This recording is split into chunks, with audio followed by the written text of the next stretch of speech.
En su cumpleaños la esposa lloró por la traición, pero su venganza heredada cayó a todos. El salón del restaurante Casa Mediterránea brillaba bajo las luces cálidas que reflejaban los globos dorados colgando del techo. Las mesas estaban decoradas con flores blancas y pequeñas velas que parpadeaban como estrellas diminutas. Todo había sido preparado con cuidado para celebrar los 32 años de Lucía Herrera, quien llevaba puesto su vestido verde esmeralda favorito, el mismo que había usado en su primera cita con Joaquín hace más de una década. Lucía se había levantado temprano esa mañana de octubre, nerviosa pero ilusionada.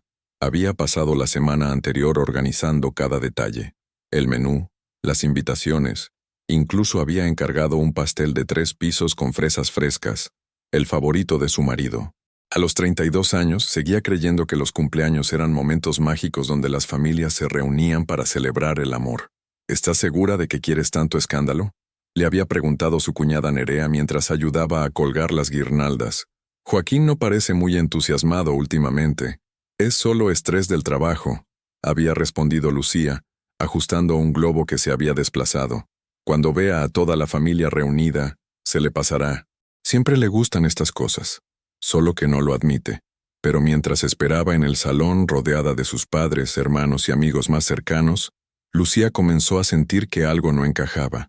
Joaquín llevaba media hora de retraso, y sus mensajes de texto habían sido cada vez más escuetos durante la semana. Llego en un momento, un poco de tráfico, ya salgo. Las excusas se repetían como un disco rayado. Su hermana Mireya se acercó con una copa de cava en la mano. Lucía, ¿seguro que Joaquín va a venir? Porque la gente está empezando a preguntar. Claro que va a venir, respondió Lucía, tocándose nerviosamente el collar de perlas que había sido de su madre, Montserrat. Era un gesto inconsciente que hacía cada vez que se sentía insegura. Solo se habrá retrasado en la oficina. Ya sabes cómo es con los clientes nuevos. El murmullo de las conversaciones llenaba el ambiente cuando, a las 9:15 de la noche, las puertas del salón se abrieron con un golpe seco. Joaquín Herrera, de 36 años, entró con su traje gris perfectamente planchado, el cabello peinado hacia atrás y esa sonrisa que Lucía conocía tan bien. Pero no venía solo. De su brazo colgaba una joven de no más de 21 años, con el cabello rubio platinado cayendo en ondas sobre sus hombros desnudos. Llevaba un vestido rojo ceñido que dejaba poco a la imaginación, tacones altísimos que hacían eco contra el suelo de mármol, y una sonrisa que destilaba arrogancia pura. Ainara Moreno caminaba como si fuera la dueña del lugar, la barbilla alta, los ojos desafiantes recorriendo cada rostro en la sala. El silencio fue instantáneo y demoledor. Las conversaciones se cortaron como si alguien hubiera presionado un interruptor. Los cubiertos dejaron de tocar los platos. Incluso los niños que correteaban entre las mesas se quedaron quietos, sintiendo la tensión que había invadido el ambiente. Lucía sintió que el mundo se movía en cámara lenta. Sus piernas temblaron y tuvo que apoyarse en el respaldo de una silla para no caer. Su padre, Carlos, se puso de pie abruptamente, con el rostro enrojecido de ira, pero su esposa Pilar lo detuvo poniéndole una mano en el brazo. Joaquín avanzó hacia el centro del salón, sin soltar la mano de Ainara, como si estuviera presentando a una nueva socia de negocios. Su voz sonó clara y firme, sin el menor rastro de vergüenza o arrepentimiento. Lucía, siento llegar tarde, pero necesitaba que todos estuvieran aquí para decir esto. Hizo una pausa, mirándola directamente a los ojos. Lo que tengo con Ainara es real, es vida. Tú ya no me completas. Nunca más podré fingir que sí. Las palabras cayeron como martillazos sobre el pecho de Lucía. Sintió que le faltaba el aire, como si alguien le hubiera quitado todo el oxígeno del salón. Sus ojos se llenaron de lágrimas, pero todavía no podía procesar completamente lo que estaba escuchando. Ainara, que había permanecido callada hasta ese momento, dio un paso adelante. Su voz sonó dulce y venenosa al mismo tiempo, como miel mezclada con ácido. Tal vez ella debería entender que algunos hombres merecen mujeres que aún tienen brillo, dijo, pasándose la mano por el cabello con un gesto teatral. No todas podemos quedarnos estancadas en lo mismo durante años. El golpe final llegó cuando Ainara se acercó a Joaquín y le dio un beso en los labios, lento y provocativo, delante de toda la familia y los amigos de Lucía. Fue un acto calculado, diseñado para humillar, para marcar territorio, para dejar claro quién había ganado esa batalla silenciosa. Lucía no pudo más. Las lágrimas comenzaron a rodar por sus mejillas, empapando el maquillaje que había aplicado con tanto cuidado esa mañana. Los sollozos salieron entrecortados, ahogados, como si su garganta se hubiera cerrado. Se acercó al pastel que había encargado con tanta ilusión, tomó las velas que formaban el número 32 y las apagó de un soplo, sin pedir ningún deseo. El humo de las velas se elevó en el aire como incienso en un funeral. Joaquín la observó durante unos segundos como si esperara alguna reacción más dramática, pero Lucía simplemente se quedó allí, de pie junto al pastel arruinado, con las lágrimas cayendo sobre el mantel blanco. «Bueno», dijo él ajustándose la corbata, «creo que ya está todo claro. Ainara y yo nos vamos. Feliz cumpleaños, Lucía». Y se marcharon, dejando tras de sí un rastro de perfume caro y el eco de los tacones de Ainara contra el suelo. El salón permaneció en silencio durante varios minutos. Nadie sabía qué decir, qué hacer, cómo reaccionar ante semejante crueldad. Lucía siguió de pie junto al pastel, tocándose el collar de perlas, sintiendo que su vida acababa de explotar en 1000 pedazos delante de las personas que más quería. Lo que ninguno de los presentes sabía era que esa noche, marcada por la humillación más profunda, sería también el primer paso hacia una venganza que había sido preparada años atrás por una mujer que conocía demasiado bien el dolor de la traición. Mientras Lucía lloraba en silencio, una herencia dormida esperaba despertar. 3 días habían pasado desde el cumpleaños, y Lucía no había salido de su apartamento en la calle de Alcalá. Las cortinas permanecían cerradas, sumiendo el salón en una penumbra grisácea que parecía reflejar el estado de su alma. El pastel de cumpleaños seguía en la nevera, intacto, como un recordatorio cruel de la humillación que había vivido frente a toda su familia. El timbre del teléfono había sonado incesantemente durante esos días. Mireya, sus padres, incluso algunos amigos que habían presenciado la escena, todos querían saber cómo estaba, ofrecerle apoyo, llevarle comida. Pero Lucía no tenía fuerzas para enfrentar la compasión en sus voces. No soportaba la idea de que todos la vieran como la mujer abandonada, la esposa traicionada que no supo retener a su marido. Sentada en el sofá de terciopelo burdeos que había elegido con tanto cuidado cuando se mudaron a ese piso hace 5 años, Lucía sostenía entre sus manos una taza de té de manzanilla que ya se había enfriado. Sus dedos acariciaban distraídamente el collar de perlas de Montserrat, ese gesto que se había vuelto compulsivo desde la muerte de su madre 2 años atrás. Los recuerdos la asaltaban como oleadas implacables. Se veía a sí misma trabajando dobles turnos en la librería El Rincón de Cervantes, cuando Joaquín decidió dejar su empleo en el banco para montar su propia consultoría. Solo será temporal, le había dicho, hasta que despegue el negocio. Pero temporal se convirtió en 2 años de sacrificios, de renunciar a sus propios sueños, de posponer el viaje a Italia que tanto había deseado, de vender incluso las joyas que le había regalado su abuela para pagar el alquiler de la oficina de él. «¿Por qué no recordó nada de eso cuando me humilló?», murmuró Lucía al vacío, sintiendo cómo las lágrimas volvían a empañar sus ojos. «¿Cómo pudo mirarme y no ver todas las noches que me quedé despierta esperándolo, todas las cenas que se enfriaron porque llegaba tarde de reuniones importantes?» El sonido de su móvil la sobresaltó. Era un mensaje de WhatsApp de un número desconocido. Al abrirlo, su corazón se detuvo por un instante. Era una fotografía de Joaquín y Ainara en la terraza del Hotel Villamagna, uno de los más exclusivos de Madrid. Ella llevaba un vestido blanco ceñido y unas gafas de sol enormes. Él, una camisa de lino clara.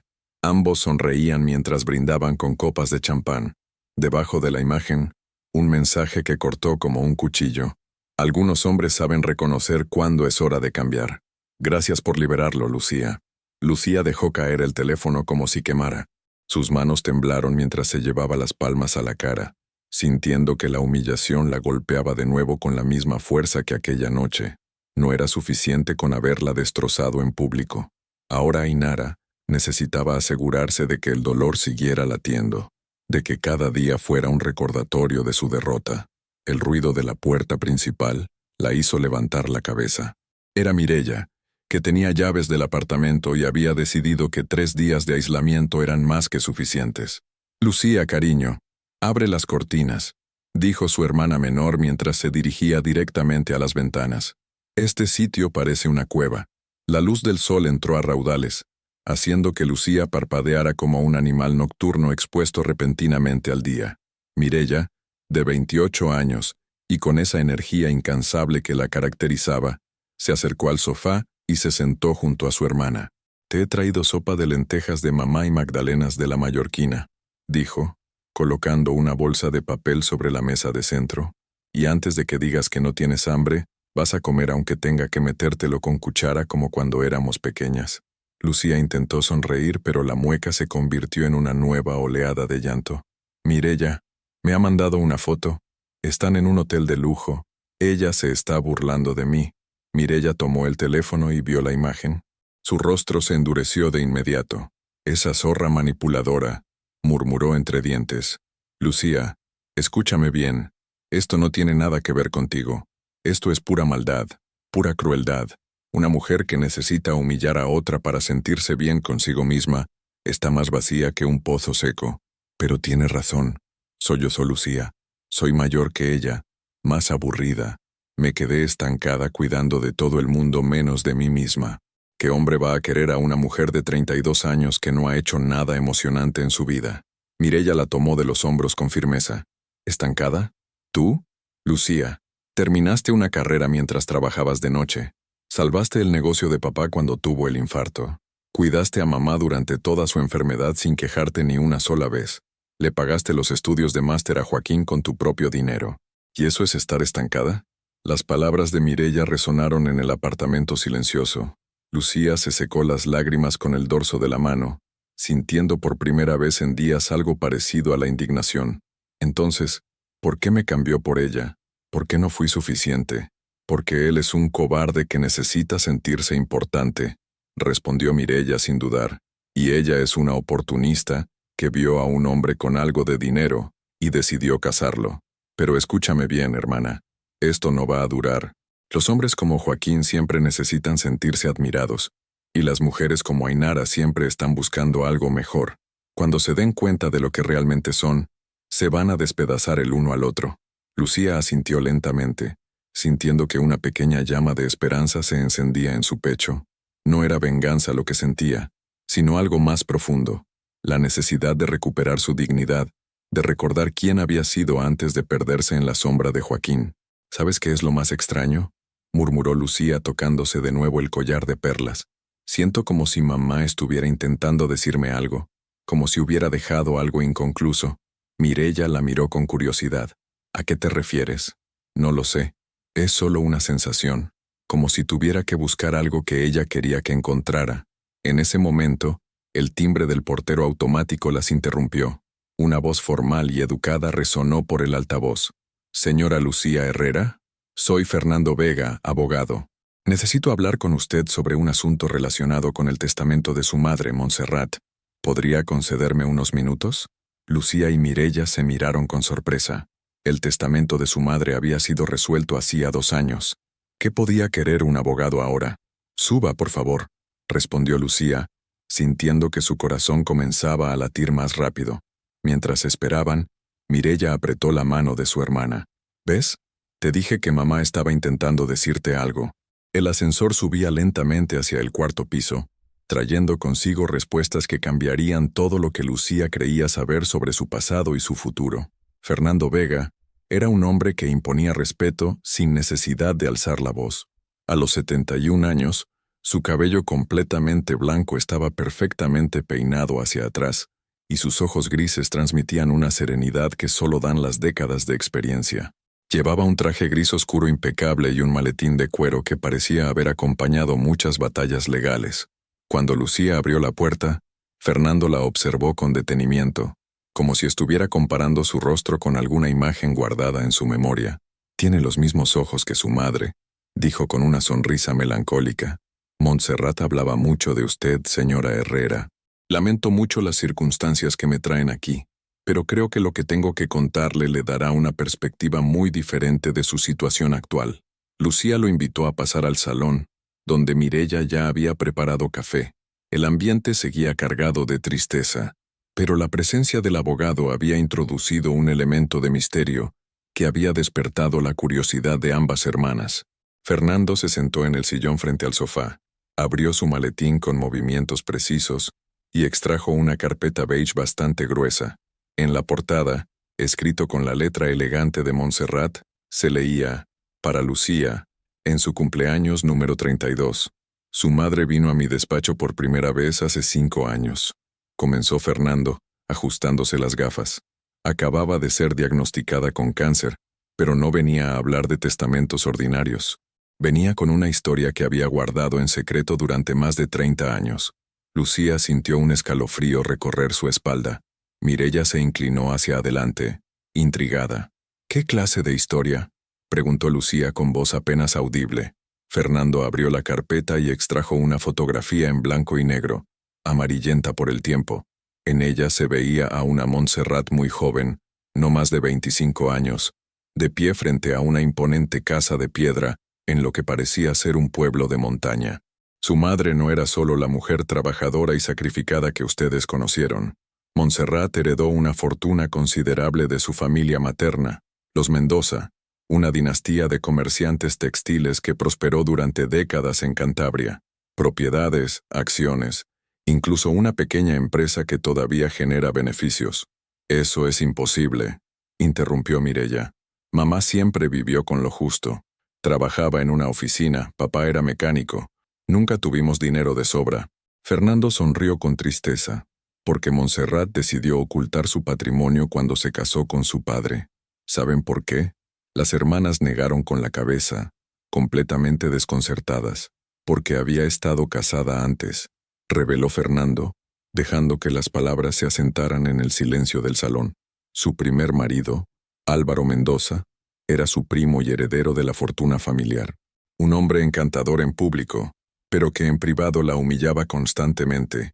La trataba como si fuera su empleada. Le echaba en cara que, sin él, no era nada. Lucía sintió que el aire se espesaba. La historia sonaba terriblemente familiar. Álvaro la engañó con múltiples mujeres durante su matrimonio. La noche que cumplió 28 años, él trajo a su amante a la casa familiar, delante de toda la familia Mendoza, y le pidió el divorcio alegando que Montserrat era aburrida y sin pasión. Las lágrimas comenzaron a acumularse en los ojos de Lucía. Era como escuchar su propia historia contada décadas antes. Su madre salió de esa casa sin nada, humillada y destruida. Pero lo que Álvaro no sabía era que la abuela de Montserrat, Casilda Mendoza, había preparado un testamento muy específico. Casilda había pasado por lo mismo con su propio marido y juró que ninguna mujer de su familia volvería a quedar desamparada por la traición de un hombre. Fernando extrajo un documento legal con sellos oficiales. Casilda determinó que toda su fortuna personal, separada de los bienes familiares de los hombres, pasaría a la mujer de la familia que más lo necesitara, pero solo cuando cumpliera 32 años, la edad en la que, según sus propias palabras, una mujer ya sabe distinguir entre el amor verdadero y la manipulación.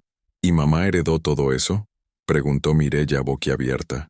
No solo lo heredó, sino que lo multiplicó, continuó Fernando. Montserrat era muy inteligente para los negocios. Invirtió sabiamente, compró propiedades en momentos oportunos y durante 30 años construyó un patrimonio considerable, pero decidió vivir con sencillez, trabajando en su oficina porque quería que sus hijas crecieran valorando el esfuerzo y no dependiendo de la riqueza. Fernando miró directamente a Lucía, pero también porque sabía que algún día una de ustedes podría necesitar esa protección, y cuando se enteró de que usted había dejado su carrera para apoyar a Joaquín, cuando vio cómo él se aprovechaba de su generosidad, Montserrat supo que usted era quien estaba destinada a recibir la herencia de Casilda. Lucía se llevó las manos temblorosas al collar de perlas. Entonces mamá sabía que Joaquín, su madre era muy observadora. Notó los cambios en el comportamiento de su yerno mucho antes que usted, los comentarios despectivos, la forma en que minimizaba sus logros, cómo había empezado a llegar tarde y con excusas extrañas. Montserrat reconoció las señales porque las había vivido. Fernando extrajo otro documento de la carpeta. Por eso modificó su testamento 3 meses antes de morir. Determinó que toda la herencia de los Mendoza pasaría a usted el día que cumpliera 32 años, independientemente de si estaba casada o divorciada. Pero había una condición específica. ¿Cuál?, preguntó Lucía con el corazón latiendo aceleradamente. Que yo no podía revelarle nada hasta que ocurriera una de estas dos situaciones. Que usted me contactara pidiendo ayuda legal por problemas matrimoniales, o que alguien me informara que había sido traicionada públicamente por su marido. Fernando cerró la carpeta con un gesto solemne. Su hermana Mireya me llamó ayer por la noche. Me contó lo que pasó en su cumpleaños. Mireya se sonrojó ligeramente. Busqué el número en los contactos de mamá. Tenía la sensación de que había algo más, algo que no sabíamos. Fernando se puso de pie y entregó la carpeta completa a Lucía. Señora Herrera, usted es ahora la propietaria de 3 casas rurales en Cantabria, una en Santander, acciones en varias empresas y una cuenta bancaria con más de 400.000 euros. Pero más importante que eso, es la heredera de la fortaleza de 3 generaciones de mujeres que decidieron que ninguna más sería humillada por un hombre sin carácter. Lucía tomó la carpeta con manos temblorosas. Dentro había fotografías de propiedades hermosas, documentos bancarios y una carta escrita a mano por Montserrat. Fernando se dirigió hacia la puerta, pero antes de salir se volvió hacia Lucía. Su madre me pidió que le dijera algo si llegaba este día. La venganza no está en destruir a quien te lastimó, sino en demostrarle que nunca tuvo el poder de destruirte a ti. Cuando la puerta se cerró, Lucía y Mireya se quedaron en silencio durante varios minutos, asimilando la magnitud de lo que acababan de descubrir. Lucía, murmuró Mireya finalmente, ya no eres la mujer abandonada, eres la heredera de una dinastía de supervivientes. Mientras Lucía abría la carta de su madre con dedos temblorosos, en algún lugar de Madrid, Joaquín y Ainara celebraban una victoria que acababa de convertirse en su primera derrota. La carta de Montserrat estaba escrita en papel de lino color crema, con esa caligrafía elegante que Lucía recordaba de las notas que su madre le dejaba en la lonchera cuando era pequeña. Las palabras parecían saltar del papel, cargadas de amor, dolor y una sabiduría que solo se adquiere después de sobrevivir a la traición. Mi querida Lucía, si estás leyendo esta carta, significa que has vivido el mismo infierno que yo viví hace más de 30 años. Sé que te sientes perdida, humillada, como si no valieras nada. Sé que te preguntas qué hiciste mal, por qué no fuiste suficiente. Créeme, hija mía, conozco cada uno de esos pensamientos porque los tuve todos. Cuando Álvaro me abandonó aquella noche, delante de toda su familia, pensé que mi vida había terminado. Tenía 28 años y me sentía como una anciana derrotada. Pero lo que no sabía entonces era que ese momento de máxima humillación sería también el momento en que comenzaría a convertirme en la mujer que realmente era. La herencia que ahora recibes no es solo dinero, Lucía. Es la fuerza acumulada de mujeres que se negaron a quedarse tiradas en el suelo después de ser pisoteadas. Tu bisabuela Casilda me enseñó que una mujer no se define por el hombre que la abandona, sino por cómo se levanta después de la caída. Usa este regalo sabiamente, no para vengarte, sino para vivir, para ser libre, para demostrarle al mundo y especialmente a ti misma, que siempre has sido mucho más de lo que él te hizo creer. Te amo más de lo que las palabras pueden expresar, y confío en que harás honor a nuestro apellido. Con todo mi amor y mi fuerza, Mamá PD, en el joyero de mi dormitorio, hay algo más que quiero que tengas. Ve a buscarlo. Lucía dobló la carta lentamente, sintiendo que algo fundamental había cambiado en su interior. No era solo el dinero o las propiedades, era la comprensión de que formaba parte de algo más grande, de una línea de mujeres que habían transformado el dolor en poder. Mireya, tenemos que ir a casa de los padres, dijo Lucía, poniéndose de pie con una determinación que no había sentido en meses. Mamá mencionó algo en su joyero. 40 minutos después, las hermanas estaban en la casa familiar de Carabanchel, donde Carlos y Pilar las recibieron con sorpresa y preocupación. La habitación de Montserrat había permanecido prácticamente intacta desde su muerte, como un santuario silencioso donde su presencia aún se sentía en cada objeto. El joyero de madera tallada estaba sobre la cómoda, junto a la fotografía de boda de sus padres. Lucía lo abrió con cuidado y, Apartando algunos collares y pulseras, encontró un pequeño compartimiento secreto en el fondo. Dentro había un anillo de oro blanco con un solitario de diamante modesto pero elegante, y una pequeña nota enrollada. Este anillo perteneció a Casilda. Se lo quitó el día que decidió que nunca más dependería de un hombre para ser feliz. Llévalo como recordatorio de que eres más fuerte de lo que crees. Mientras Lucía se deslizaba el anillo en el dedo anular de la mano derecha, su teléfono móvil comenzó a sonar insistentemente. Era Joaquín. ¿Vas a contestar?, preguntó Mireya, observando cómo el nombre de su excuñado parpadeaba en la pantalla. Lucía respiró profundamente, sintiendo el peso del anillo de Casilda en su dedo. Sí, es hora de que sepa que ya no soy la misma mujer que dejó llorando hace 3 días. Deslizó el dedo sobre la pantalla y respondió con voz firme. ¿Qué quieres, Joaquín? La voz al otro lado sonaba nerviosa, muy diferente a la seguridad arrogante que había mostrado en el cumpleaños. Lucía, necesitamos hablar. Han surgido algunos problemas con los papeles del divorcio. Mi abogado dice que hay cuestiones financieras que resolver. ¿Qué clase de problemas?, preguntó Lucía, aunque ya intuía la respuesta. Bueno, resulta que necesito documentación sobre todos los bienes matrimoniales para la separación. El piso, las cuentas, las inversiones, todo tiene que estar declarado. Y hay algunas propiedades que aparecen a tu nombre que yo no conocía. Lucía sonrió por primera vez en días. Era evidente que Joaquín había empezado a indagar sobre su situación financiera, probablemente para calcular cuánto podía reclamar en el divorcio, y se había topado con la herencia de Montserrat. Qué interesante que ahora quieras hablar conmigo sobre dinero, Joaquín. La misma noche que me humillaste delante de toda mi familia, no parecía importarte mucho mi situación financiera. Lucía, por favor, no seas dramática. Sabes que lo que pasó era inevitable. Simplemente ya no funcionábamos como pareja. Pero eso no significa que tengamos que pelearnos por los temas legales. La condescendencia en su voz encendió algo feroz en el interior de Lucía. Era la misma tonalidad que había usado durante años para hacerla sentir exagerada, irracional, dramática, cada vez que expresaba sus sentimientos. ¿No funcionábamos?, repitió Lucía, sintiendo que su voz se volvía más firme. ¿Es así como llamas a traerme a tu amante de 21 años a mi cumpleaños para humillarme delante de mis seres queridos? Ainara no es... Mira, eso no viene al caso ahora. Lo importante es que resolvamos esto de forma civilizada. ¿Podemos vernos mañana para revisar los documentos? Lucía miró a Mireya, que estaba gesticulando enérgicamente que dijera que no. Claro, Joaquín. Podemos vernos. ¿Qué te parece si nos encontramos en el café central de la Plaza del Ángel mañana a las 5 de la tarde? Pero no vengas solo. Trae a Ainara. Creo que ella también debería estar presente para esta conversación. Hubo un silencio incómodo al otro lado de la línea. ¿Por qué quieres que venga Ainara? Esto es entre tú y yo, porque según recuerdo, la noche de mi cumpleaños ella tenía muchas opiniones sobre lo que yo debería entender y aceptar.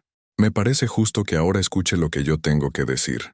Lucía, no creo que sea buena idea. Entonces no hay reunión. Interrumpió Lucía con una firmeza que la sorprendió incluso a ella misma. O vienen los dos, o no vienes ninguno. Tú eliges. Otro silencio. Está bien. Estaremos allí a las 5. Cuando colgó, Mireya la abrazó con fuerza. Esa es mi hermana. ¿Qué vas a hacer en esa reunión? Lucía se miró en el espejo de la habitación de sus padres. Seguía teniendo los ojos hinchados por el llanto de los últimos días, pero había algo diferente en su expresión, una determinación que no había estado allí antes. Voy a hacer exactamente lo que mamá hubiera querido. Voy a demostrarles que nunca tuvieron el poder de destruirme. Esa noche, mientras preparaba la ropa que llevaría al día siguiente, Lucía sintió por primera vez que no estaba sola en esta batalla. Llevaba consigo la fuerza de Montserrat, la sabiduría de Casilda, y algo nuevo que estaba creciendo en su interior, la certeza de que merecía mucho más de lo que Joaquín le había hecho creer durante todos esos años. En el Hotel Villa Magna, Joaquín terminaba de explicar a Ainara por qué tenían que ir juntos a esa reunión. Lo que ninguno de los dos sabía era que acababan de aceptar una invitación a presenciar su propia humillación. El anillo de Casilda brillaba en la mano de Lucía como una promesa de justicia, que había tardado 30 años en cumplirse. Lucía llegó al café central 15 minutos antes de la hora acordada. Había elegido cuidadosamente su atuendo, un traje de chaqueta color gris marengo que había comprado años atrás para una entrevista de trabajo, pero que nunca había tenido ocasión de estrenar, zapatos de tacón medio que le daban altura sin sacrificar comodidad, y el collar de perlas de Montserrat, como un escudo protector. El anillo de Casilda brillaba discretamente en su mano derecha. El café estaba moderadamente lleno para un martes por la tarde. Lucía eligió una mesa junto a la ventana que daba a la Plaza del Ángel, desde donde podía ver llegar a Joaquín y a Ainara. Pidió un cortado y esperó, sintiendo cómo los nervios se mezclaban con una extraña sensación de poder que no había experimentado jamás. A las 5:10, los vio llegar. Joaquín caminaba con esa seguridad fingida que ella conocía tan bien, pero había algo tenso en sus movimientos. Ainara, por el contrario, se pavoneaba como si fuera a una sesión de fotos, con un vestido ajustado color fucsia que llamaba todas las miradas, y unos tacones tan altos que la hacían caminar de forma artificial. Cuando entraron al café y la localizaron, Lucía pudo ver el momento exacto en que Joaquín notó su transformación. Ya no era la mujer destrozada que había llorado en su cumpleaños. Había algo diferente en su postura, en la forma en que sostenía la cabeza alta, en la serenidad de su expresión. «Hola, Lucía», dijo Joaquín, acercándose a la mesa con Ainara colgada de su brazo como un accesorio caro. «Te ves diferente». «Hola, Joaquín». «Ainara», respondió Lucía con una sonrisa educada pero fría. «Gracias por venir. Sentaos, por favor». Ainara se deslizó en la silla con esa gracia estudiada que caracteriza a las mujeres muy jóvenes que han aprendido a usar su físico como arma. Sus ojos recorrieron a Lucía de arriba a abajo, claramente buscando signos de la devastación que había causado días atrás. «Bueno», dijo Ainara con una sonrisa que no llegaba a sus ojos. «Joaquín me contó que querías hablar con nosotros sobre el divorcio. Espero que podamos resolver todo esto sin complicaciones innecesarias». La forma en que dijo nosotros no pasó desapercibida para Lucía. Era una declaración territorial, una manera de establecer que ahora ella formaba parte de las decisiones de Joaquín. «Por supuesto», respondió Lucía con una calma que sorprendió incluso a ella misma. «Pero antes de hablar de papeles, creo que hay algunas cosas que debo aclarar». Joaquín se removió incómodo en su silla. «Lucía, si esto va a ser una sesión de reproches». «No, Joaquín, no voy a reprocharte nada», interrumpió Lucía girando lentamente el anillo de Casilda en su dedo. «De hecho, quiero agradecerte». El silencio que siguió fue tan denso que parecía sólido. Ainara frunció el ceño, claramente confundida. «¿Agradecerme?», preguntó Joaquín con una mezcla de sorpresa y recelo. «Sí, verás. Durante 15 años viví creyendo que mi valor dependía de ti, que si trabajaba más duro, si me sacrificaba más, si era más complaciente, finalmente sería suficiente para ti. Pero la noche de mi cumpleaños me hiciste el favor más grande de mi vida. Me demostraste que nunca iba a ser suficiente porque el problema no era yo. El problema eras tú». Joaquín se puso tenso. «Lucía, no creo que...». «Déjame terminar», continuó Lucía, su voz ganando fuerza. «Esa noche me humillaste delante de mi familia y mis amigos.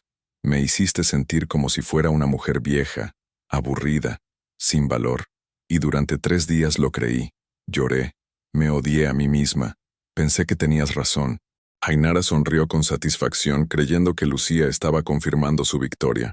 «Pero resulta que mi madre, que en paz descanse, conocía muy bien a los hombres como tú, Joaquín, porque ella también estuvo casada con uno». La sonrisa de Ainara comenzó a desvanecerse.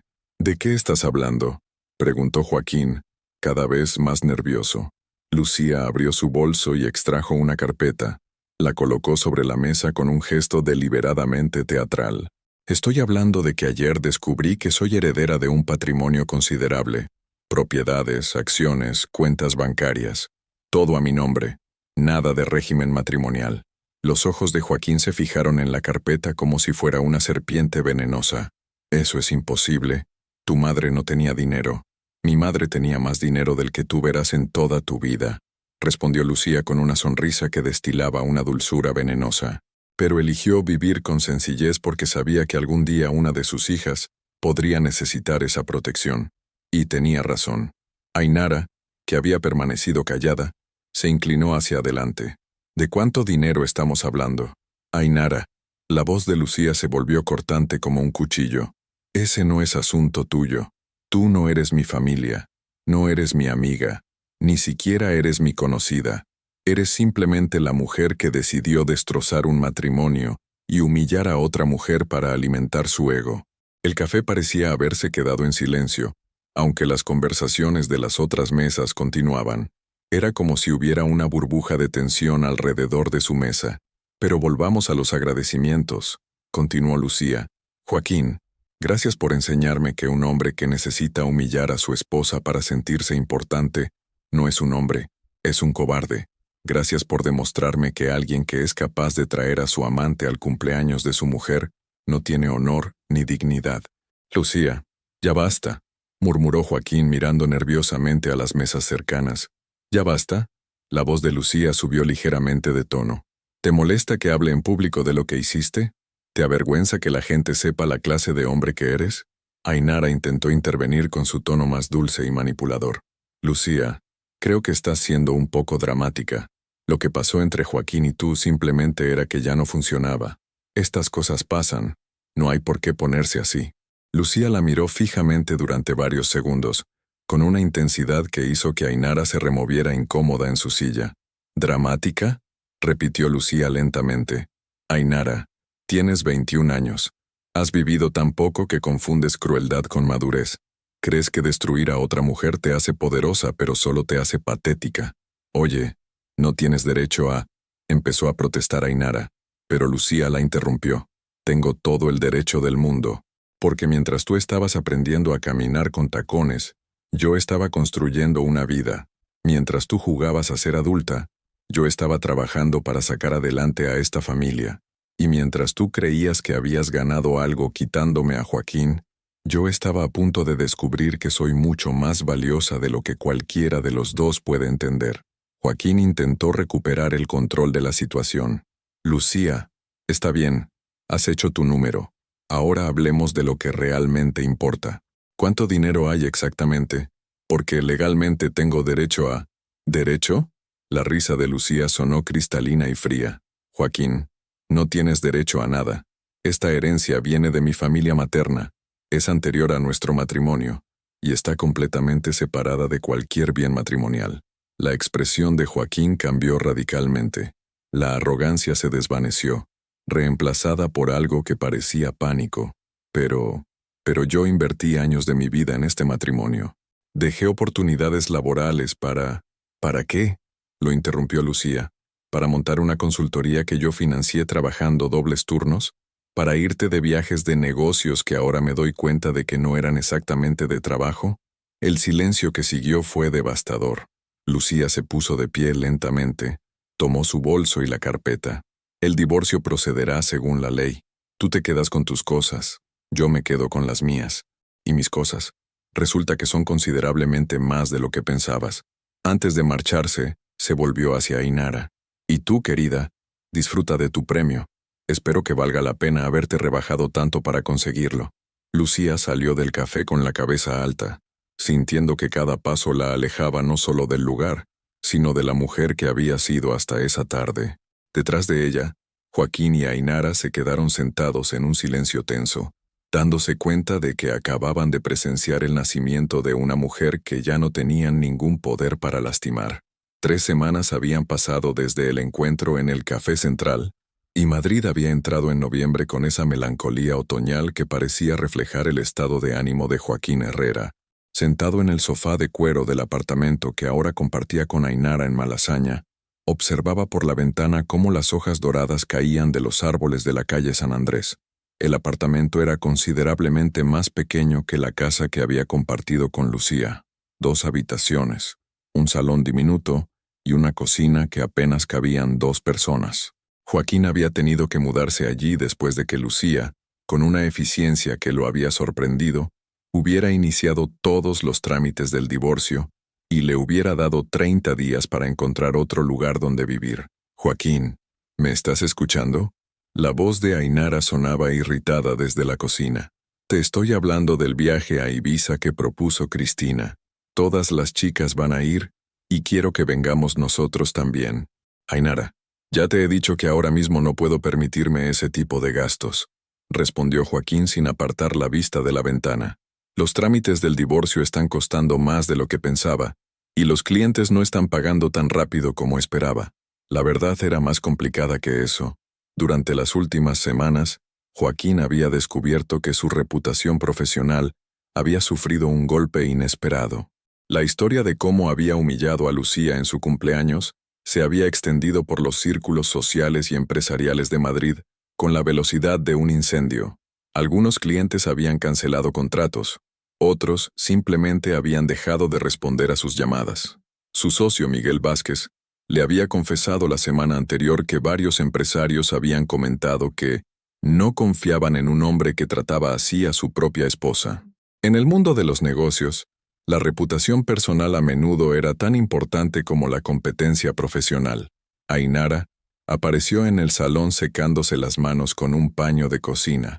Llevaba puesta una bata de seda rosa que había comprado con la tarjeta de crédito de Joaquín, y su expresión mostraba esa irritación contenida que se había vuelto cada vez más frecuente. «No entiendo por qué todo se ha vuelto tan complicado», dijo, dejándose caer en el sillón frente a él. «Antes tenías dinero para cenar en sitios bonitos, para hoteles de lujo, para regalarme cosas. Y ahora me dices que no podemos ni ir de viaje con mis amigas. Las cosas han cambiado, Ainara. El divorcio es costoso, tengo que pagar el abogado, buscar un apartamento más grande». «¿Más grande?», lo interrumpió ella. «Joaquín, este sitio es diminuto. No puedo ni invitar a mis amigas porque no cabemos. Y el barrio, bueno, no es exactamente lo que esperaba cuando decidimos vivir juntos». Joaquín la miró con atención. En las últimas semanas había notado cambios sutiles en el comportamiento de Ainara. Ya no se reía tanto de sus chistes, ya no lo miraba con esa admiración que tanto había alimentado su ego. Habían comenzado a aparecer pequeñas quejas, comentarios ácidos sobre su situación económica, comparaciones con otros hombres de su edad que sí sabían tratar a una mujer. «Pensé que estábamos juntos porque nos amábamos, no por el dinero», dijo Joaquín, aunque su propia voz sonaba menos convincente de lo que hubiera querido. Ainara lo miró con una expresión que mezcló sorpresa y diversión. «Por favor, Joaquín, no seas ingenuo. El amor está muy bien, pero una mujer de mi edad tiene expectativas. Salí contigo porque representabas estabilidad, éxito, una vida cómoda, no para vivir en un apartamento de estudiantes en Malasaña». Las palabras cayeron como bofetadas. Joaquín sintió algo frío instalarse en su estómago. Era la primera vez que Ainara verbalizaba tan claramente sus motivaciones, y la honestidad brutal de su confesión lo dejó sin palabras. El teléfono de Joaquín sonó, interrumpiendo el momento tenso. Era Miguel. «Joaquín, necesito que vengas a la oficina mañana temprano. Han llamado de Construcciones Ibérica para cancelar el contrato». «Definitivamente». «¿Por qué? Llevamos meses trabajando en esa propuesta. López Mendoza me ha dicho que no quieren asociar su empresa con alguien que tiene problemas de reputación personal. Lo siento, tío, pero esto se está poniendo serio».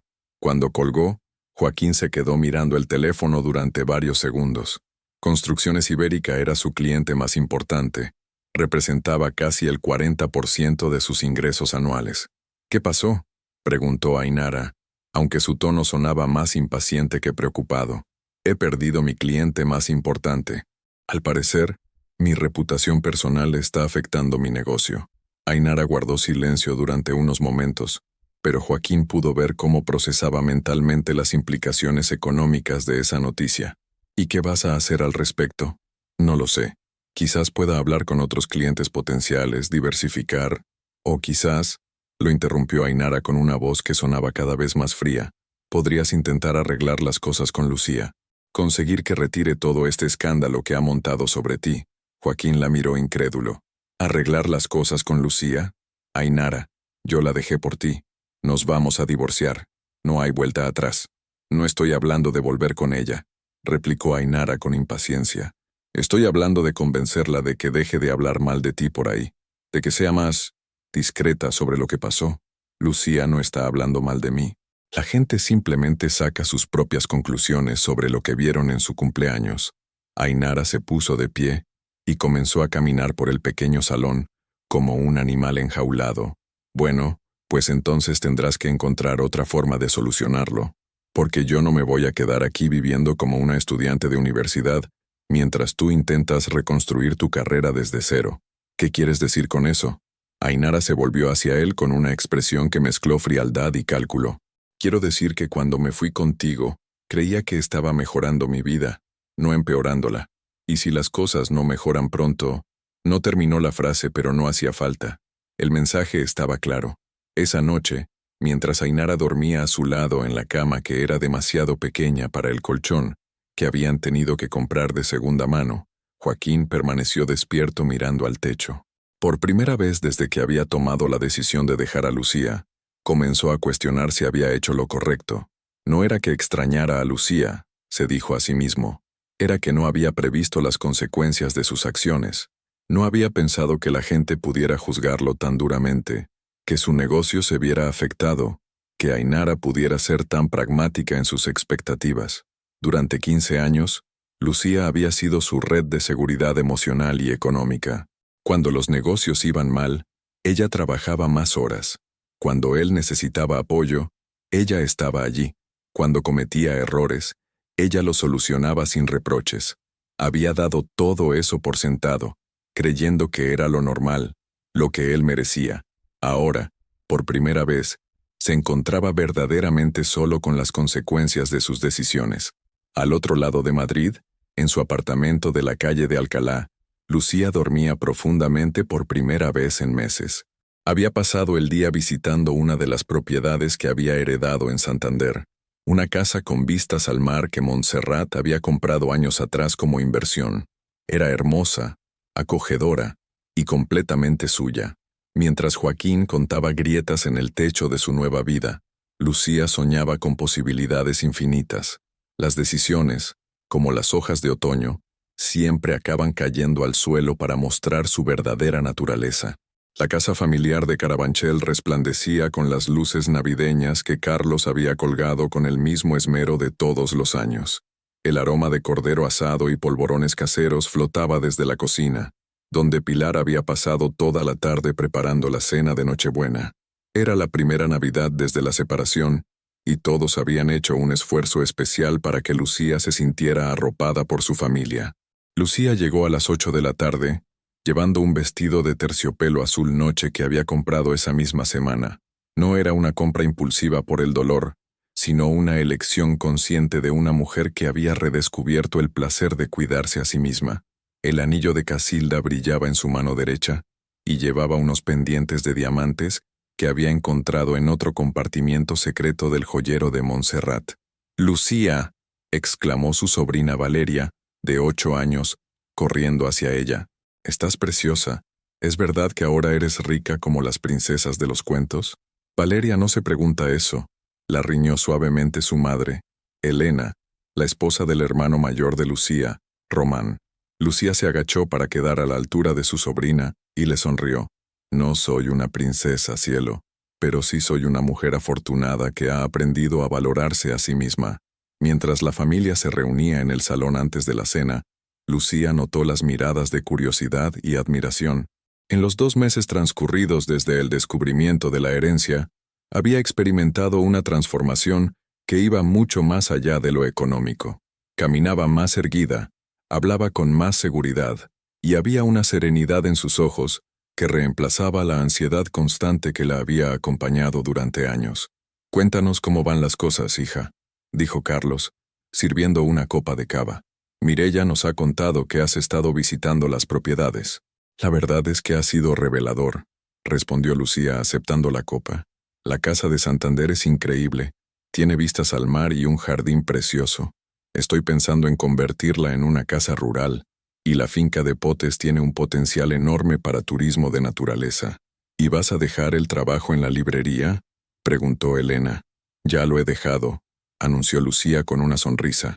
«El lunes pasado fue mi último día. Quiero dedicarme a gestionar el patrimonio que me dejó mamá, pero también a hacer cosas que realmente me apasionen. Estoy pensando en estudiar gestión hotelera, quizás hacer un máster». Román alzó su copa. «Brindemos por las nuevas aventuras de Lucía». Mientras la familia brindaba, el timbre de la puerta sonó inesperadamente. Carlos frunció el ceño. No esperaban a nadie más. Yo voy, dijo Mireya, levantándose del sofá. Cuando regresó al salón, su expresión era una mezcla de incredulidad y molestia. Lucía, es Joaquín. Está en la puerta y dice que necesita hablar contigo urgentemente. El silencio que se instaló en la habitación fue tan espeso que parecía sólido. Román se puso de pie inmediatamente con el rostro enrojecido.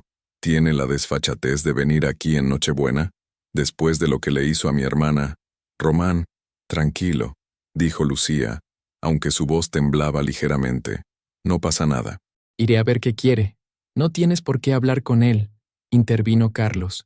Es Nochebuena, es nuestra casa, y ese hombre ya no es bienvenido aquí. Papá, está bien, puedo manejar esto. Lucía salió al recibidor y abrió la puerta. Joaquín estaba en el rellano, con aspecto demacrado y nervioso. Llevaba el mismo abrigo gris que había usado durante años, pero ahora parecía no quedarle bien, como si hubiera perdido peso. Tenía ojeras profundas, y su cabello estaba despeinado. Hola, Lucía. Sé que es una intrusión, pero necesito hablar contigo. ¿Dónde está Inara? Preguntó Lucía, notando que venía solo. Joaquín desvió la mirada. Eso es parte de lo que necesito contarte. Lucía lo observó durante unos segundos. Había algo diferente en él, algo quebrado que no había visto ni siquiera en los peores momentos de su matrimonio. 5 minutos, Joaquín. Pero no aquí. No voy a permitir que arruines la Nochebuena de mi familia. Salieron al pequeño jardín trasero de la casa. El aire de diciembre era cortante, y sus alientos formaban pequeñas nubes de vapor. Lucía, sé que no tengo derecho a pedirte nada, pero necesito tu ayuda. ¿Mi ayuda? La voz de Lucía sonó incrédula. Joaquín, ¿tú me estás escuchando? Ainara me ha dejado, confesó como si las palabras le quemaran al salir. Se ha ido con un empresario de Barcelona que conoció la semana pasada. Dice que ya no puedo ofrecerle la vida que se merece. Lucía parpadeó varias veces, procesando la información. ¿Y qué quieres que haga yo al respecto? Mi negocio se está hundiendo. He perdido casi todos mis clientes. La gente habla, Lucía. Dicen que no soy de fiar, que si traté así a mi propia esposa, ¿cómo voy a tratar a mis socios? Y probablemente tienen razón. Joaquín la miró con desesperación. Lucía, yo sé que metí la pata. Sé que te hice daño, pero éramos una familia. 15 años juntos tienen que valer algo. No puedes dejar que mi vida se destruya completamente por un error. ¿Un error? La voz de Lucía subió de tono. Llamar a tu amante a mi cumpleaños para humillarme delante de toda mi familia fue un error. Fue una estupidez enorme, lo reconozco, pero ahora me doy cuenta de lo que he perdido. Tú eras mi compañera, mi apoyo. Con Ainara era solo, no sé, una locura temporal. Lucía se cruzó de brazos, sintiendo una mezcla de compasión y asco. ¿Sabes cuál es la diferencia entre tú y yo, Joaquín? Cuando mi mundo se desmoronó aquella noche, busqué la forma de reconstruirme a mí misma. Tú, en cambio, vienes a pedirme que te rescate. No te estoy pidiendo que volvamos, solo que me ayudes a salvar mi negocio, que hables con la gente, que les digas que no soy un monstruo, que hable con la gente. Lucía soltó una risa seca. Joaquín, yo no he hablado mal de ti con nadie. La gente sacó sus propias conclusiones sobre el tipo de hombre que eres basándose en lo que hiciste. Yo no tengo que reparar el daño que tú mismo te causaste. Pero tienes influencia ahora. Tienes dinero. Conexiones. Lucía lo miró con incredulidad. ¿Te refieres a la herencia de mi madre? ¿La misma herencia que intentaste reclamar como si fuera tuya en el divorcio? Joaquín se quedó callado, sabiendo que había pisado terreno peligroso. Escúchame bien, continuó Lucía, su voz volviéndose firme y fría. Durante 15 años fui tu red de seguridad. Cada vez que las cosas iban mal, yo estaba ahí para solucionarlas. Trabajé dobles turnos para pagar tus deudas, sacrifiqué mis sueños para apoyar los tuyos, y acepté migajas de afecto creyendo que era amor. El viento movió las hojas secas del jardín, creando un susurro melancólico. Pero esa mujer ya no existe, Joaquín. La mujer que te rescataba de tus problemas murió la noche que trajiste a tu amante a mi cumpleaños, y la mujer que soy ahora no tiene ninguna obligación de salvarte de las consecuencias de tus propias decisiones. Lucía, por favor. No, lo interrumpió con firmeza. Es Nochebuena. Estoy en casa con mi familia, celebrando mi nueva vida. Y tú no formas parte de ella. Nunca más. Se dirigió hacia la puerta de la casa, pero se volvió una última vez. ¿Sabes qué es lo más triste de todo esto, Joaquín? Que incluso ahora, en tu momento más bajo, sigues sin entender realmente lo que perdiste. Sigues pensando que yo era solo tu plan B, tu red de seguridad, y por eso seguirás fracasando. Lucía entró en la casa, dejando a Joaquín solo en el jardín helado. Cuando regresó al salón, su familia la recibió con miradas expectantes. ¿Todo bien, hija?, preguntó Pilar. Todo perfecto, respondió Lucía, tomando su copa de cava. ¿Por dónde íbamos? Mientras la familia retomaba la conversación navideña, Lucía sintió una paz profunda instalarse en su pecho. Ya no quedaba ningún cabo suelto, ninguna compasión malentendida, ninguna culpa injustificada. Fuera, en el jardín, Joaquín permaneció varios minutos más bajo la luz fría de las estrellas de diciembre, finalmente comprendiendo que había perdido mucho más que una esposa. Había perdido la oportunidad de ser un hombre mejor. La Nochebuena continuó en la casa familiar con risas y calor, mientras en las calles de Madrid, un hombre caminaba solo hacia un futuro que tendría que construir con las ruinas de sus propias decisiones. 2 semanas después de la Nochebuena, Madrid se había sumergido en esa calma melancólica que sigue a las fiestas navideñas. Lucía caminaba por la Gran Vía, después de salir de una reunión con Fernando Vega, para revisar los últimos detalles de los proyectos de renovación de sus propiedades. El sol de enero creaba sombras largas sobre el asfalto, y había una energía renovadora en el aire que parecía reflejar su propio estado de ánimo. Su teléfono sonó cuando se dirigía hacia el metro. Era Mireia, y su voz sonaba entre divertida y sorprendida. «Lucía, no vas a creer lo que acabo de ver en Instagram. ¿Qué ha pasado? ¿Te acuerdas de Cristina Valls, la amiga de Ainara? La rubia que siempre organizaba las salidas al Capital». Lucía frunció el ceño. Vagamente recordaba a una chica muy joven que había conocido en una ocasión, cuando Joaquín la había llevado a una de esas fiestas que tanto le gustaban a Ainara. Creo que sí. ¿Por qué? Acaba de subir un vídeo que se está haciendo viral. Ainara aparece trabajando como camarera en un bar de Getafe, y no precisamente en el sitio más elegante. Lucía se detuvo en medio de la acera. ¿Cómo que trabajando de camarera? Cristina ha puesto un texto que dice algo como: cuando presumes de princesa pero acabas sirviendo copas. Realidad check. No todo es lo que parece. El vídeo tiene ya más de 50.000 visualizaciones. Lucía sintió una mezcla extraña de curiosidad y, sorprendentemente, cierta compasión. ¿Y cómo ha acabado Ainara trabajando en un bar? Esa es la parte interesante. Según los comentarios del vídeo, el empresario de Barcelona resultó ser un estafador que la dejó con deudas y sin un céntimo. Al parecer tenía esposa y 3 hijos, y cuando su mujer se enteró del lío, lo denunció por apropiación indebida. Ainara se quedó sin dinero, sin piso y sin nadie que la ayudara. Lucía se apoyó contra la pared de un edificio, procesando la información.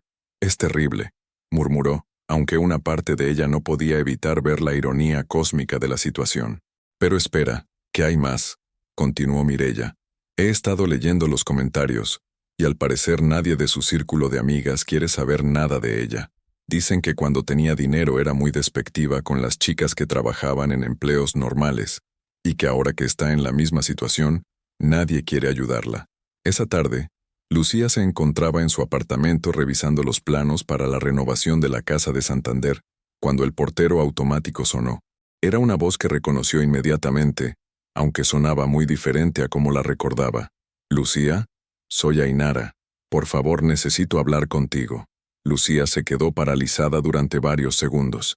Después de dudar un momento, decidió bajar al portal en lugar de hacerla subir. Cuando abrió la puerta del edificio, tardó unos segundos en reconocer a la joven que tenía delante. Ainara había perdido peso. Su cabello rubio platinado mostraba raíces oscuras descuidadas, y llevaba ropa que claramente había visto mejores días. Pero lo más impactante era la ausencia total de esa arrogancia que la había caracterizado. En su lugar había una vulnerabilidad desesperada que la hacía parecer mucho más joven de lo que realmente era. «Hola, Lucía», dijo Ainara con voz temblorosa. «Sé que no tengo derecho a estar aquí, pero no sabía a quién más acudir». «¿Qué quieres, Ainara? He oído que Joaquín vino a verte en Nochebuena, que te pidió ayuda». Lucía cruzó los brazos, manteniendo su expresión neutral. «¿Y?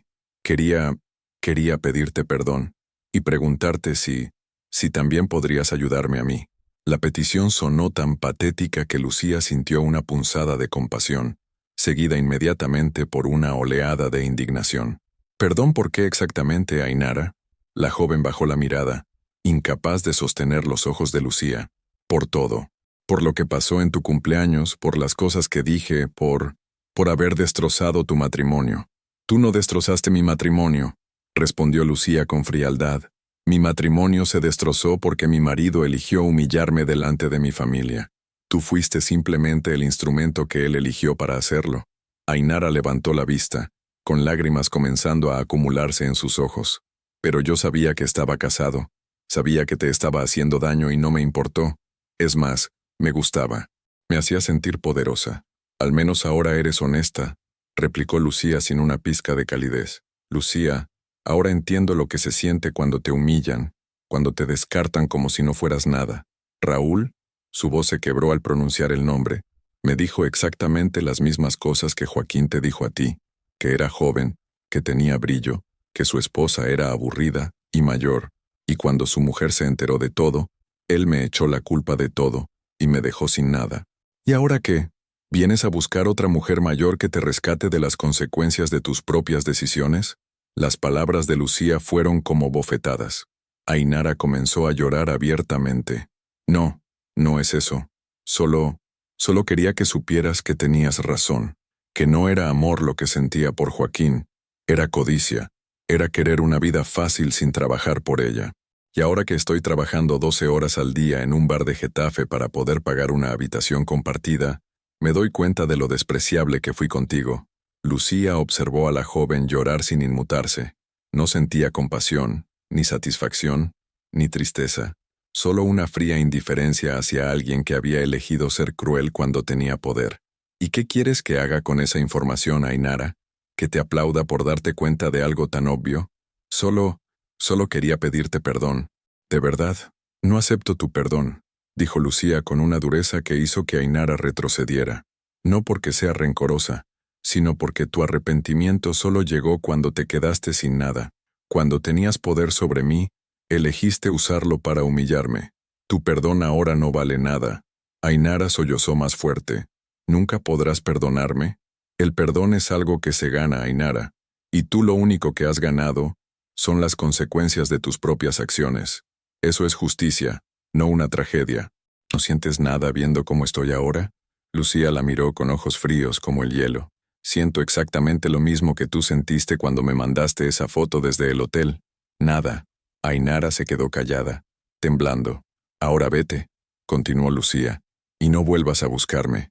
No somos víctimas del mismo problema, Ainara. Tú eres la consecuencia del tuyo propio. Ainara se dio la vuelta para marcharse, derrotada y sin haber obtenido ni perdón ni compasión. Ainara, la llamó Lucía antes de que se alejara demasiado. La joven se volvió con una chispa de esperanza en los ojos. La próxima vez que veas a una mujer feliz con su familia, recuerda esta conversación antes de decidir destrozarla por diversión. Mientras veía alejarse a la joven por la calle, caminando con la cabeza baja hacia la estación de metro, Lucía sintió que se cerraba un círculo. Ainara había recibido exactamente lo que había dado: humillación, abandono y desprecio.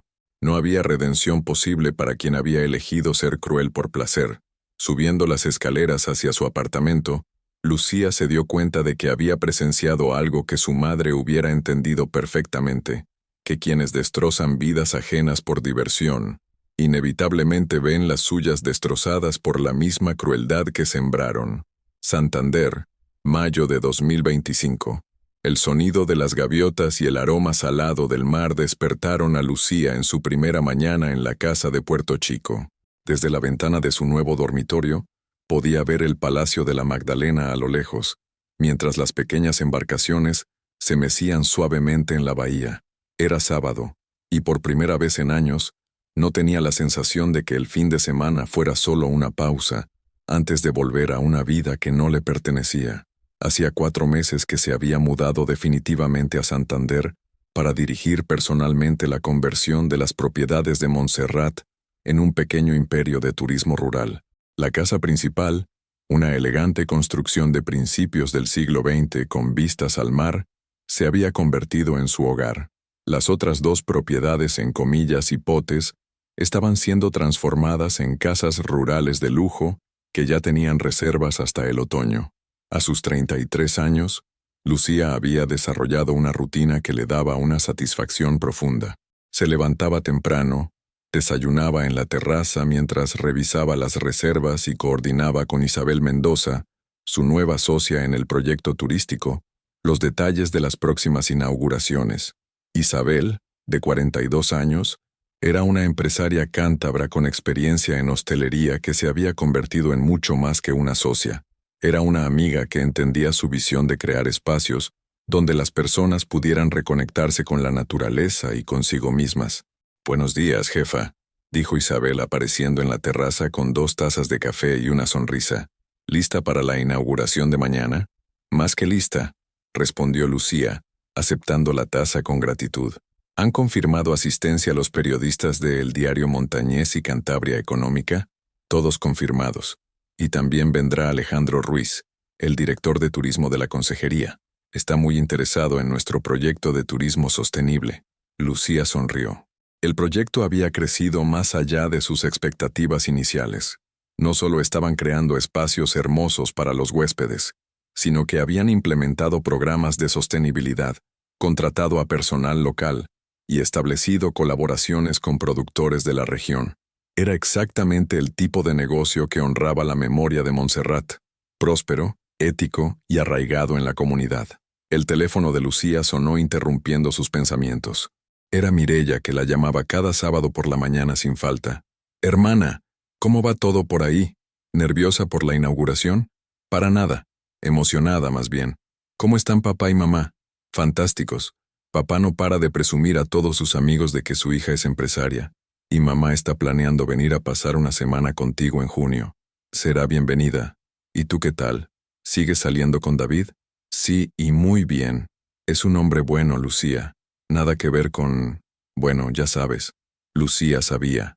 Durante los últimos meses, Mireya había empezado una relación con David Navarro, un profesor de historia de 34 años, que la trataba con el respeto y cariño que se merecía.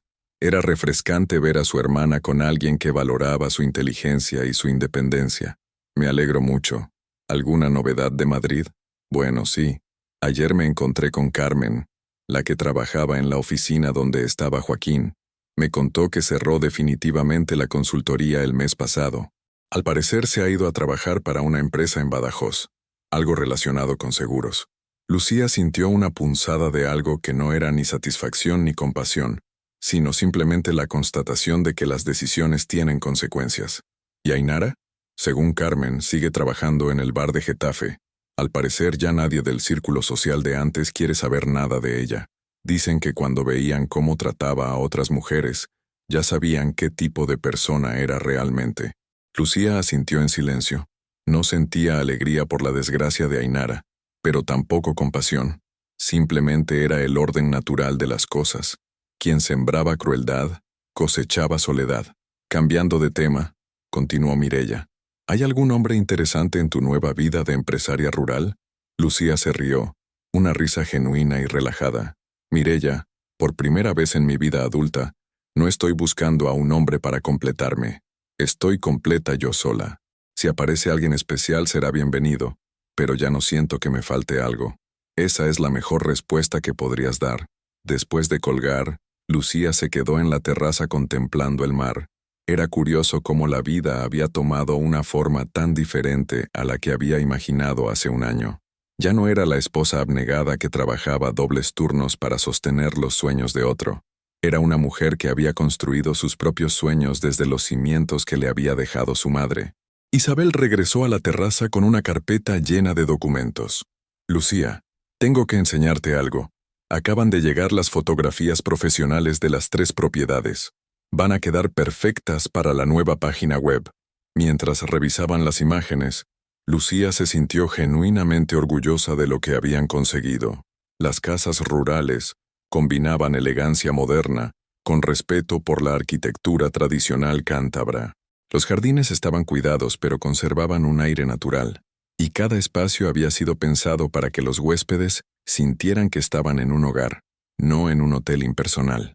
¿Sabes qué es lo que más me gusta de todo esto?, dijo Lucía, señalando una fotografía de la casa de potes con los picos de Europa al fondo. Que hemos creado algo hermoso sin necesidad de destruir lo que había antes. Hemos construido sobre una base sólida. Isabel la miró con cariño. Como tú misma, ¿verdad? Como yo misma. Esa tarde, Lucía decidió caminar por el paseo de Pereda. Era uno de sus rituales de los sábados. Caminar junto al mar, observar a las familias paseando, a los pescadores en el muelle, a los niños corriendo por los jardines. Le daba una sensación de pertenencia a algo más grande que ella misma.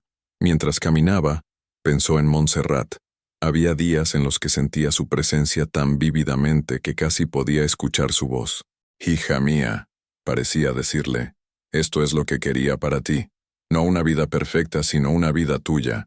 El anillo de Casilda brillaba en su mano derecha, y Lucía lo giró lentamente mientras reflexionaba sobre el camino recorrido.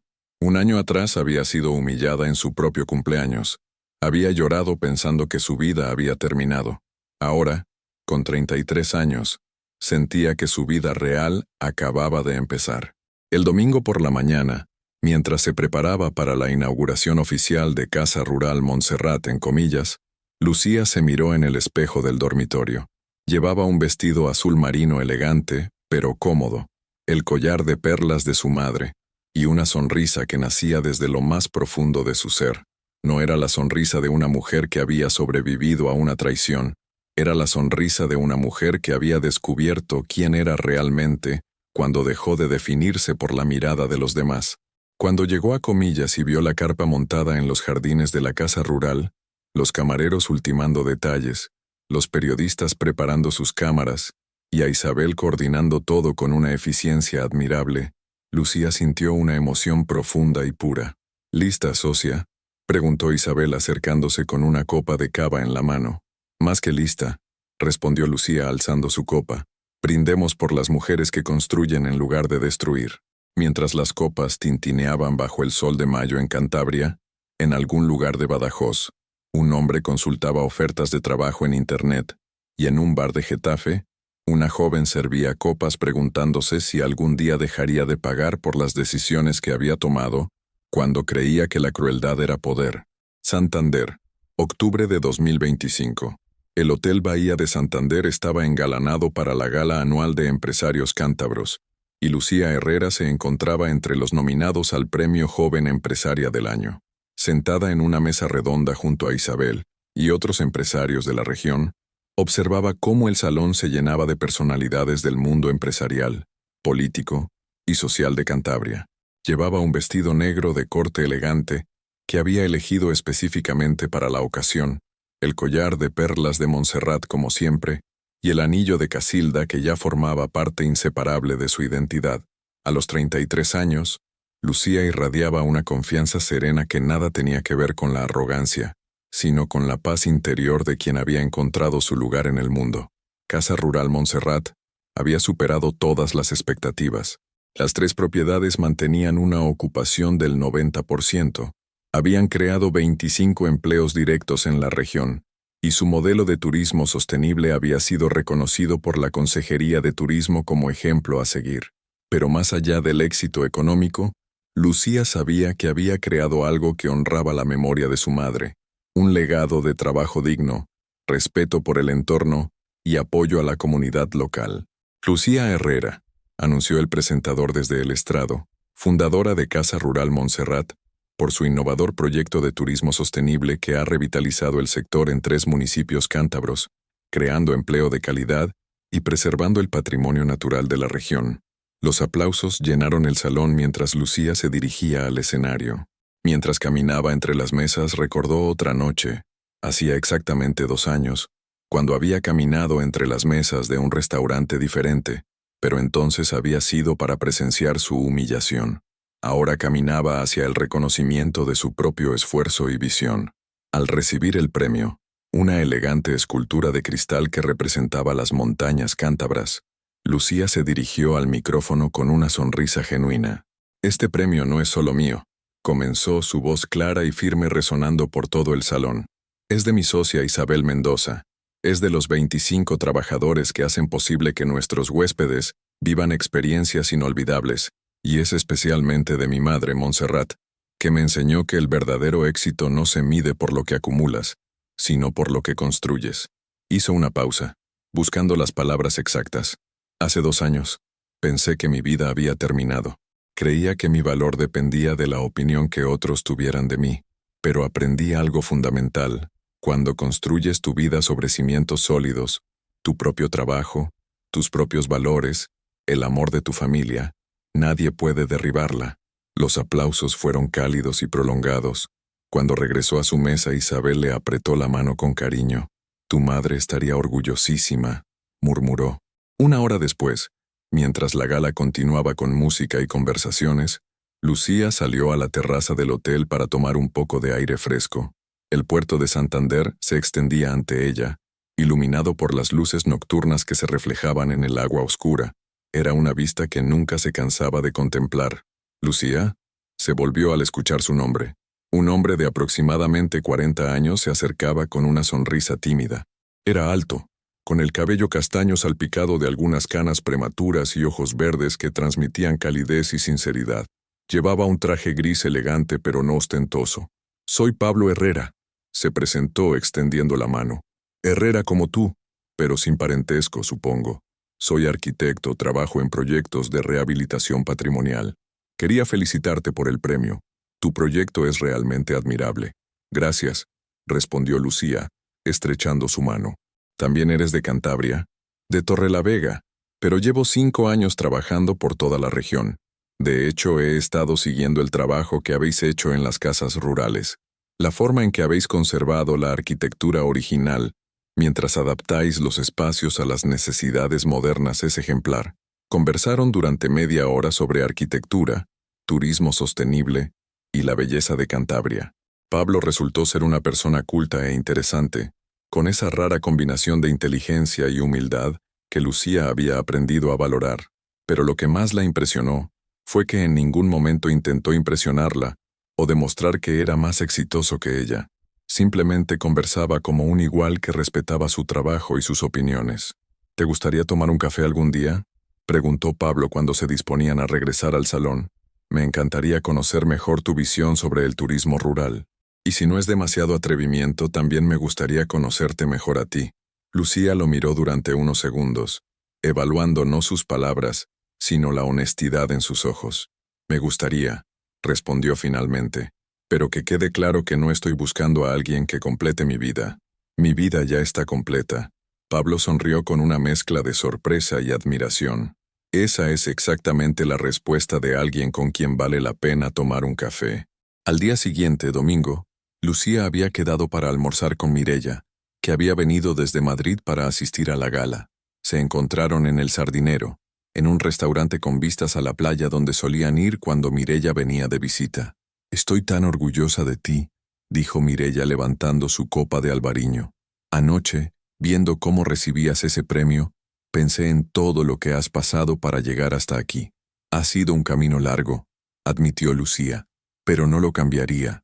Cada golpe me enseñó algo sobre mí misma que no habría aprendido de otra forma. ¿Y qué tal el arquitecto?, preguntó Mireia con una sonrisa pícara. Me pareció que había química entre vosotros. Pablo parece un hombre bueno, inteligente, respetuoso. Hemos quedado para tomar un café. ¿Pero? No hay pero, solo que ya no tengo prisa por nada. Si algo tiene que florecer, florecerá a su debido tiempo. Mireia asintió con comprensión. Había sido testigo de la transformación de su hermana, desde la mujer insegura que buscaba validación en la mirada de Joaquín, hasta la empresaria segura de sí misma que tenía delante. Por cierto, dijo Mireia con cautela, ¿quieres saber algo sobre Joaquín y Ainara?, interrumpió Lucía. Solo si crees que es importante que lo sepa. Joaquín sigue en Badajoz. Al parecer está trabajando como empleado en una correduría de seguros. Vive en un piso compartido con otros 2 hombres de su edad. Y Ainara, bueno, según Carmen, sigue en el mismo bar. Al parecer ha intentado volver a relacionarse con su antiguo círculo social, pero nadie quiere saber nada de ella.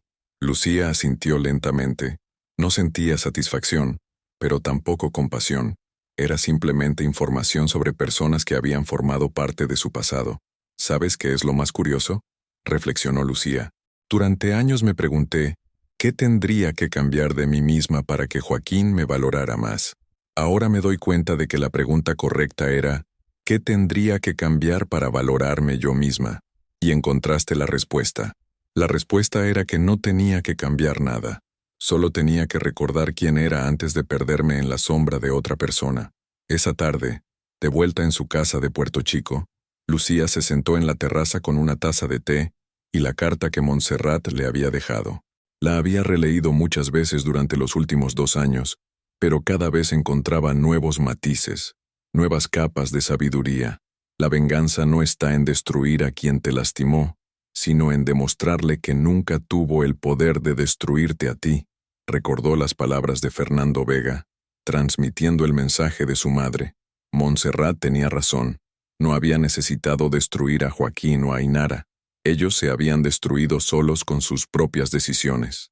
Su verdadera venganza había sido construir una vida tan plena, tan auténtica, que la humillación que habían intentado infligirle se había convertido en el catalizador de su liberación. El teléfono sonó interrumpiendo sus reflexiones. Era Pablo. Hola, Lucía. Espero no molestarte. Solo quería decirte que ha sido un placer conocerte anoche. ¿Sigues disponible para ese café? Por supuesto. ¿Qué te parece si en lugar de un café me acompañas a visitar la casa rural de Comillas mañana por la tarde? Como arquitecto, podría interesarte ver el proyecto de cerca. Me encantaría. ¿A las 5 te va bien? Cuando colgó, Lucía sonrió. No sabía qué depararía el futuro con Pablo, si es que deparaba algo, pero por primera vez en su vida adulta, no sentía ansiedad por el resultado. Ya no necesitaba que las cosas fueran de una manera específica para ser feliz. Mientras el sol se ponía sobre la bahía de Santander, pintando el cielo de tonos dorados y rosados, Lucía pensó en todas las mujeres de su linaje. Casilda, que había transformado la humillación en fortaleza. Montserrat, que había convertido el dolor en protección para sus hijas. Y ella misma, que había transformado la traición en libertad. El anillo de Casilda brilló en su mano derecha cuando alzó la taza de té hacia el cielo, como un brindis silencioso por todas las mujeres que habían aprendido que el verdadero poder no estaba en destruir a otros, sino en construirse a sí mismas. En algún lugar de España, las decisiones seguían generando consecuencias, pero en una terraza de Santander, una mujer había encontrado la paz que solo viene de saber que tu felicidad ya no depende de la miseria de nadie más. Santander, octubre de 2027, 2 años después. La casa rural Montserrat de Comillas había sido escenario de muchas celebraciones a lo largo de los años, pero ninguna tan especial como la que se desarrollaba esa tarde dorada de octubre. Los jardines estaban decorados con flores de temporada en tonos cálidos, y una carpa elegante pero íntima albergaba a 60 invitados que habían venido a celebrar el cumpleaños número 35 de Lucía. Pero esta vez, ella era quien organizaba su propia fiesta, sentada en la mesa principal junto a Pablo, quien se había convertido en su compañero de vida después de 2 años de una relación construida sobre bases sólidas de respeto mutuo e independencia emocional. Lucía observaba a su familia y amigos disfrutar de la celebración. Mireya bailaba con David, que finalmente se había decidido a pedirle matrimonio el mes anterior. Sus padres, Carlos y Pilar, conversaban animadamente con Isabel y su esposo sobre los planes de expansión del negocio familiar. Fernando Vega, ahora de 73 años pero con la misma elegancia de siempre, se acercó a la mesa principal, llevando una copa de cava y una sonrisa conocedora. «Lucía, ¿puedo robarte un momento?» «Por supuesto, Fernando». Se apartaron a un rincón más tranquilo del jardín, desde donde se podía ver el mar a lo lejos. «Sabes que tu madre estaría radiante de felicidad viendo todo esto, ¿verdad?», dijo el anciano abogado. «No solo por el éxito profesional, sino por la mujer en la que te has convertido. A veces siento que está aquí, observando», confesó Lucía, tocándose instintivamente el collar de perlas, especialmente en momentos como este. «Hay algo que nunca te conté sobre Montserrat», continuó Fernando, con esa voz pausada que usaba para las revelaciones importantes. «El día antes de morir me hizo prometer que si alguna vez te veía verdaderamente feliz, Te contaría algo más. Lucía lo miró con curiosidad. ¿Qué cosa? Fernando extrajo del bolsillo interior de su chaqueta un sobre pequeño, amarillento por el tiempo. Tu madre escribió esto para el día en que supiéramos que habías encontrado no solo tu fuerza, sino también tu felicidad. Me dijo, Fernando, cuando veas que Lucía sonríe con la misma tranquilidad que tenía cuando era niña, dale esto. Lucía tomó el sobre con manos ligeramente temblorosas. En el exterior, con la caligrafía inconfundible de Montserrat, decía, para el día en que mi niña vuele con sus propias alas. Abrió el sobre y extrajo una hoja de papel doblada. La letra de su madre, un poco más temblorosa que en cartas anteriores, llenaba la página. Mi querida Lucía, si estás leyendo esto, significa que has completado el viaje más importante de tu vida, el viaje de regreso a ti misma. Casilda me enseñó que el verdadero legado de una madre no son las joyas ni las propiedades que deja a sus hijas, sino la fuerza interior que les transmite para enfrentar la vida. Durante estos años, mientras veía cómo te perdías en la sombra de Joaquín, sufría porque sabía que tenías dentro toda la luz necesaria para brillar sola. La herencia que te dejé no era solo dinero, hija mía. Era la oportunidad de descubrir que nunca necesitaste que nadie te rescatara, porque siempre tuviste todo lo necesario para rescatarte a ti misma. Ahora que has encontrado tu camino, quiero que sepas algo más. En el joyero de mi habitación, en el compartimiento más pequeño del fondo, hay una última sorpresa. Es para el día en que decidas compartir tu vida con alguien que te merezca de verdad. Pero recuerda siempre, compartes tu vida porque eliges hacerlo, no porque la necesites para estar completa. Tu felicidad es mi mayor venganza contra todos los que alguna vez dudaron de ti, incluida tú misma. Con todo mi amor eterno, mamá PD. El anillo de Casilda tiene un hermano. Es hora de que lo conozcas. Lucía terminó de leer con lágrimas en los ojos, pero eran lágrimas de gratitud, no de tristeza. Miró hacia Pablo, que conversaba animadamente con su cuñado David, y sintió esa calidez en el pecho que solo viene del amor elegido libremente, no del amor necesitado desesperadamente. Fernando, ¿sabías lo que decía la carta? Tu madre me contó algunos detalles, admitió el anciano con una sonrisa, pero el resto será una sorpresa para mí también. Una hora después, cuando la fiesta llegaba a su momento más álgido, Lucía se excusó discretamente y se dirigió a la casa principal. Subió las escaleras hasta el dormitorio que había sido de Montserrat y que ahora conservaba como un pequeño santuario lleno de recuerdos. El joyero seguía en su lugar sobre la cómoda. Lucía había revisado todos sus compartimientos a lo largo de los años, pero aparentemente no todos.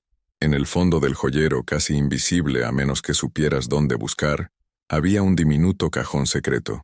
Dentro encontró un anillo de oro blanco con un solitario de diamante, claramente diseñado como pareja del anillo de Casilda, que llevaba en la mano derecha. Era hermoso, elegante, y llevaba grabada por dentro una inscripción que la hizo sonreír. Para quien elija amarte, no necesitarte. También había una pequeña nota. Casilda y yo llevamos nuestros anillos en la mano derecha para recordar que éramos completas.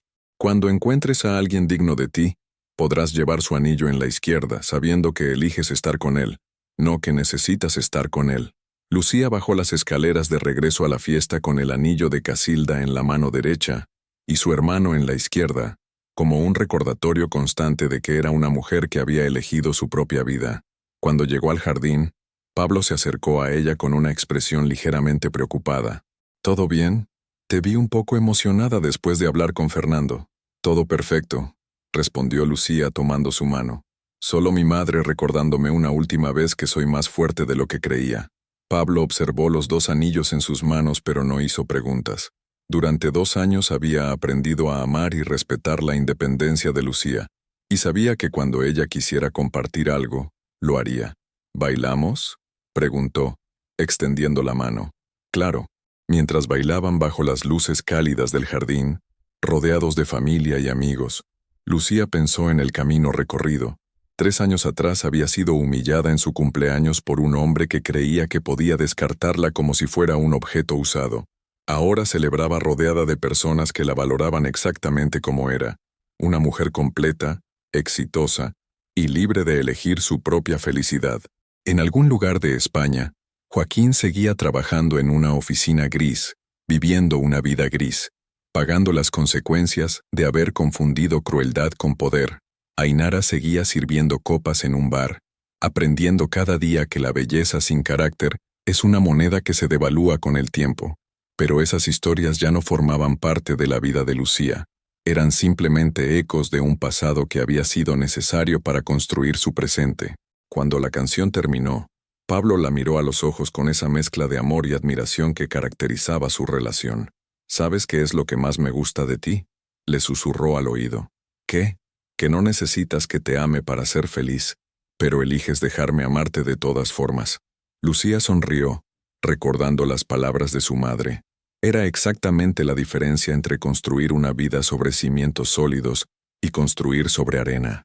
Esa noche, cuando los últimos invitados se habían marchado y Pablo se había ido a su propio apartamento, respetando el espacio que Lucía necesitaba para procesar los acontecimientos del día, ella se sentó en la terraza de la casa con una taza de té y las cartas de Montserrat.